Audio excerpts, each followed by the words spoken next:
Os alimentos ultraprocessados se tornaram presença constante nas prateleiras dos supermercados e na rotina de muitas famílias. São produtos práticos, atrativos e mais baratos. Mas fica o alerta, gente, é preciso tomar cuidado. O consumo regular desse tipo de alimento tem sido associado cada vez mais a diversas doenças, como obesidade, diabetes, doenças cardiovasculares e até mesmo alguns tipos de câncer. Uma pesquisa conjunta feita pela USP, Fiocruz, Unifesp e Universidade de Santiago de Chile mostrou que os alimentos ultraprocessados são responsáveis por 57 mil mortes prematuras por ano aqui no Brasil. Isso é preocupante, né? Por isso, vamos saber hoje como identificar os alimentos ultraprocessados e tomar decisões mais saudáveis no dia a dia. Quem está aqui comigo é a nutricionista Vanessa Martins. Ela é graduada em nutrição e especialista em nutrição clínica. Vanessa, seja bem-vinda. Que prazer ter você aqui no nosso programa. Prazer é todo meu poder participar de um tema tão alerta e que envolve também mudança de hábitos, né, no nosso dia a dia. É um tema atual, né, Vanessa? É um tema que a gente precisa falar nesse momento. Agora, antes da gente falar sobre os ultraprocessados, a gente sabe que a gente precisa voltar um pouquinho e falar dos tipos de alimentos que existem, né? Porque são vários. Quais são as classificações? Como que esses alimentos são classificados? Sim, a gente parte do princípio que é a matéria-prima, né? Que são alimentos in natura. Esses alimentos in natura, eles são alimentos frescos, obtidos da natureza, eles não têm nenhum tipo de adição de açúcar, não tem tipo de adição de sal, eles estão na nossa alimentação diária, são ricos em vitaminas e minerais, mas eles são alimentos perecíveis, então a gente precisa fazer o consumo de uma forma mais rápida. Como exemplo que a gente trouxe, são as frutas, né? Então a gente trouxe aqui uma pera, a gente trouxe uma banana para identificar, e também a gente tem os legumes, então a gente trouxe aqui como exemplo o chuchu e também as carnes. Então também a gente trouxe como exemplo aqui o frango, tá? Mas também pode envolver o leite e os ovos como alimentos in natura. Tá, então esses alimentos in natura são os alimentos naturais, aqueles que a gente costuma falar que a gente descasca, né? Então é melhor descascar mais do que desembalar. Exatamente. Então eles estão nessa classificação de descascar. Agora, a gente encontra no supermercado também, Vanessa, alguns alimentos que eles já estão prontos para consumo. Eles podem já estar picados, até abacaxi você encontra também, mas tem alface. A gente encontra já embalado e higienizado. Isso também é um alimento in natura? Ele já vai para a classificação dos minimamente processados, porque ele passou por um tipo de corte, por um tipo de lavagem, secagem, pasteurização. São alimentos que não têm nenhum tipo de adição de açúcar e de gordura e sal. Esses alimentos, eles também estão aí na nossa alimentação diária. Eles têm uma durabilidade maior, né? Por isso desse minimamente processamento que eles passam. Então, como exemplo, a gente tem alguns tipos de farinha, né? A gente colocou como exemplo. A gente tem também as leguminosas, que aí é o feijão, que a gente trouxe também para poder representar. E aí a gente trouxe também o arroz. Então, o arroz e feijão hoje, ele está no nosso cardápio diário, mas são alimentos minimamente processados, liberados para consumo no nosso dia a dia. E realmente, né, eles duram bastante tempo se a gente guardar direitinho. Sim, se estocar numa temperatura adequada, eles têm uma durabilidade de prateleira muito boa. Então, esse tipo de alface, por exemplo, que já vem pronto para consumo, é ok? É indicado? Ok, é indicado. Ah, tá. Legal. E depois dos minimamente processados, qual que é a próxima classificação? Aí a gente vai para os alimentos processados. Os alimentos processados, eles já têm adição de açúcar e de sal na composição. Geralmente os processados, a matéria-prima deles é os alimentos in natura, mas de uma forma em conservantes. Então, as leguminosas, a gente sempre consome no processado, eles em conserva. Então, a gente tem o milho em conserva, ervilha em conserva, a gente tem as frutas em conserva, então pêssego, figo também são alimentos processados. O molho de tomate também é um alimento processado, pães também são provenientes da farinha, mas são alimentos processados. E os queijos também a gente pode classificá-los nessa classificação de processados também. Então a gente chega numa classificação que já tem um alerta, né? A gente já precisa tomar um pouquinho mais de cuidado. Os ultraprocessados, os processados, eles têm que ter um consumo moderado na nossa alimentação. Tá certo, mas os ultraprocessados, eles têm um pouquinho do alimento ali, isso é uma informação importante. Isso é uma informação ele tem importante. Uma adição. Ele tem uma adição. Os processados, desculpa. Isso, os processados. Agora, pão, né? Você colocou aqui o pão. Então, o pão de sal, ele é processado. Ele é processado. Tá certo. Agora, o pão de forma? Também é um alimento processado. Ele também é um alimento processado? Ele é um alimento processado. Ele vem a partir também da fabricação das farinhas, mas ele é um alimento que já sofreu ali uma adição de sal, de açúcar, então também ele é classificado nesse processamento de alimento. Sim, todos os tipos de pães, a gente pode colocar os pães integrais também? Isso também, tá? Então legal. O consumo também tem que ser moderado. Tem que ter um cuidadinho a mais. Tem que ter um cuidado a mais. E aí a gente chega no assunto do programa de hoje, né, Vanessa? Ultraprocessados. Como que a gente pode definir esses alimentos? Os alimentos processados, segundo o Guia Alimentar da População Brasileira, eles são classificados como alimentos industrializados. Os ultraprocessados, Os ultraprocessados. Por quê? Eles têm adição de sal, de açúcar, de gordura hidrogenada, de amido modificado, de aditivos. Então, se a gente consome esses alimentos todos os dias na nossa rotina alimentar, a gente pode desencadear aí uma obesidade, uma hipertensão, uma doença cardiovascular, até mesmo alguns tipos de câncer, por causa dessa ingestão constante desses alimentos. Então, a gente faz um alerta hoje no programa, orientando as pessoas a tentar ter esse alerta na escolha desses alimentos. A gente fala muito na questão da organização, né? Por quê? Os alimentos ultraprocessados, eles são práticos. Então, hoje no dia a dia, na correria, né, as pessoas trabalhando, as atividades de casa, elas acabam escolhendo produtos prontos porque são mais rápidos. Mas nem sempre aqueles que são mais rápidos são os mais saudáveis. Então, a gente precisa ter uma atenção maior, principalmente dentro do lar. A gente vê hoje crianças e adolescentes consumindo o maior número de alimentos processados. E aí a gente vê o marketing atrás disso, porque são produtos chamativos. Eles têm uma coloração forte, eles têm uma apresentação na sua embalagem boa, bonita. Geralmente tem um personagem ali dentro, né, daquela embalagem, por exemplo, os biscoitos, né, os cereais, que as crianças gostam bastante de comer. Mas as pessoas precisam estar atentas quanto a isso, porque o consumo excessivo realmente para crianças e adolescentes leva à obesidade, se já não estão obesos, né? Porque às vezes a gente atende aí algumas crianças e adolescentes que já estão com peso acima do ideal, né? Então é essa orientação que a gente dá para a população na escolha desses alimentos. A gente colocou como exemplo de ultraprocessados, o achocolatado, refrigerante, suco com adição de açúcar, né? Os biscoitos, tem sorvete, tem balas.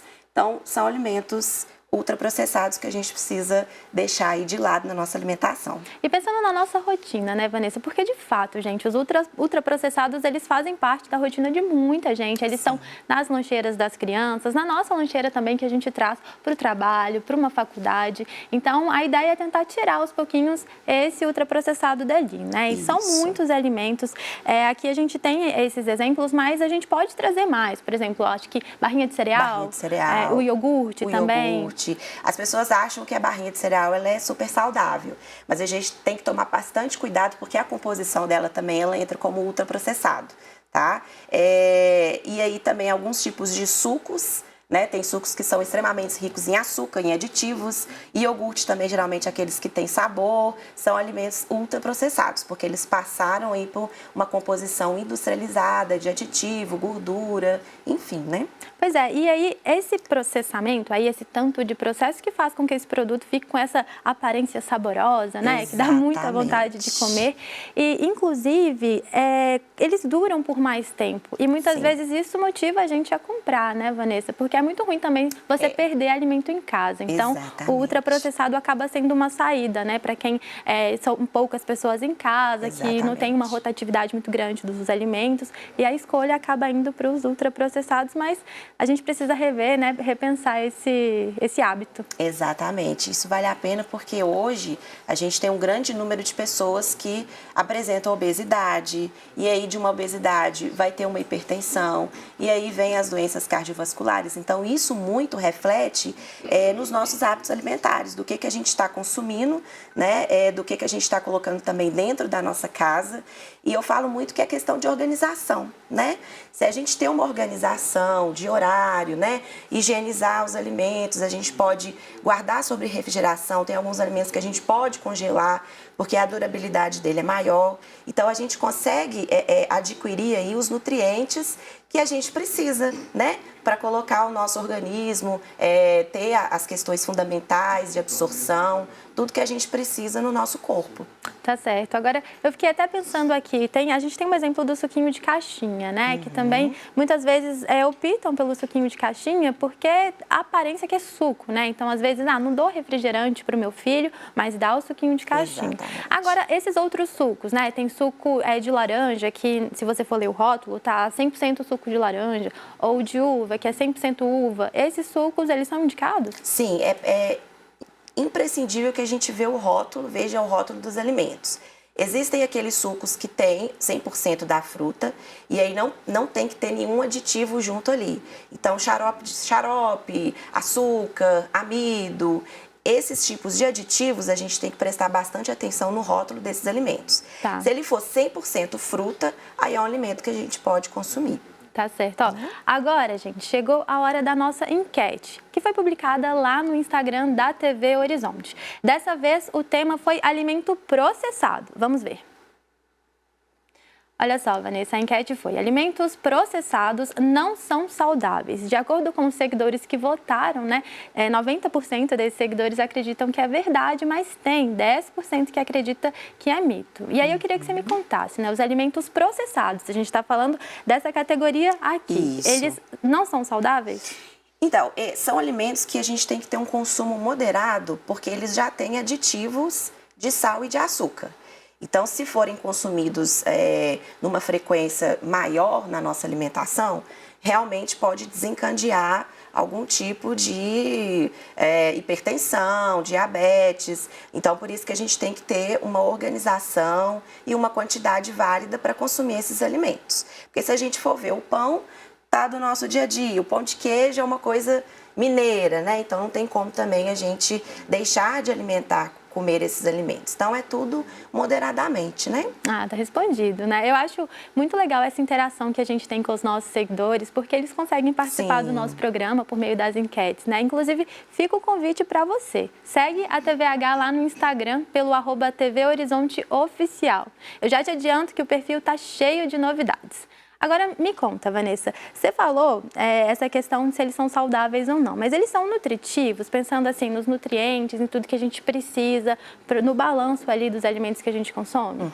De questão de nutrientes, no processo, né, no processamento, eles perdem um pouco, né, vitaminas, minerais, por causa do processamento. Se a gente for falar de alimentos que são ricos em vitaminas e minerais, a gente volta lá para os alimentos in natura, porque aí ele é certo que a gente consegue 100% dos nutrientes essenciais para o nosso organismo, né? Mas eles constituem ainda uma boa parte de algum nutriente para ser ingerido.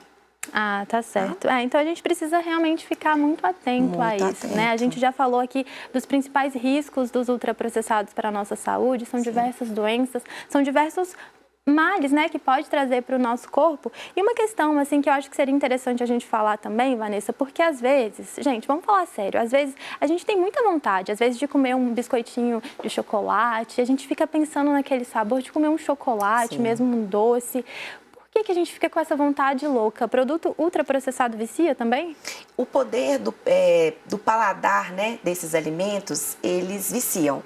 Então, são alimentos, por causa desses aditivos de sal, né, acaba que o tipo de paladar e a escolha, ela é maior. Então, por isso que são alimentos que a gente está sempre querendo comer. Principalmente quando a gente está num período de estresse, né? Ou um período aí que a gente não tem aquelas escolhas muito mais saudáveis de você parar, de você fazer a separação dos alimentos por horário. Então, acaba que a gente escolhe esses ultraprocessados por isso mesmo. Então, talvez o segredo está na organização, na né, organização. Organizar a nossa alimentação, a gente consegue, de alguma forma, chegar lá no mais próximo, do mais saudável, equilibrado. A gente sempre fala que a dieta ela nunca deve ser restritiva, né? A gente trabalha muito com uma nutrição comportamental também para essa população. Então a gente não restringe tudo, porque acaba que restringir não é tão legal ali para aquela pessoa. Mas a gente tenta mudar os hábitos alimentares. A gente sabe que uma vez ou outra, às vezes, vai sair, vai ter lugares que vai ter algum tipo desses alimentos, mas é preciso ter vigilância, né? Tá certo. Na escolha, o que a gente vai comer também. E a gente sabe que o profissional voltado para essa área, né, especializado nessa área, ele é importante Isso. nesse processo também, né, gente? A gente precisa de ajuda de quem entende do assunto para poder criar uma dieta, para pensar numa alimentação balanceada. Sim. Inclusive, a clínica da PUC Barreiro, né, tem um atendimento ao público gratuito. Fala rapidinho para a gente sobre esse serviço. A gente tem a clínica de nutrição que fica na PUC do Barreiro. Nós fazemos atendimentos à comunidade gratuitamente e a gente recebe qualquer população, paciente que tem algum tipo de patologia, né? Algum paciente que precisa de um tratamento clínico e aí tem o acompanhamento nutricional, a gente elabora o plano dietético para ele e a gente faz todo o acompanhamento. Então esse paciente ele não fica perdido. A gente faz os retornos a cada 30 dias e também a gente tem grupos operativos que é a parte de educação nutricional. Então a gente pega esses pacientes e a gente trabalha muito com a dinâmica de grupos de alimentos, o que eles podem escolher, né? O tipo de receitas que a gente pode estar desenvolvendo também para essa população. A gente trabalha muito com família, né? Então, junto com crianças, adolescentes e os próprios pais, porque eu acho que isso também são hábitos. Então, a clínica ela está à disposição, o horário de funcionamento é de 8 às 17 horas. A gente vai expandir agora para as 19, para atender o pessoal, às vezes, que está saindo do serviço. E aí a gente vai deixar, né, disponibilizado o número do telefone, o WhatsApp e o nosso Instagram, para vocês seguirem. A gente já exibiu tudo aqui, o pessoal já está ciente, todo mundo vai poder acompanhar o trabalho de vocês. Vanessa, muito obrigada pela sua participação, por todas as informações, né? É um assunto importante e é muito bom quando a gente tem profissional para falar sobre isso. Muito obrigada. Espero ter colaborado aí com algumas orientações, né, para mudança de hábitos.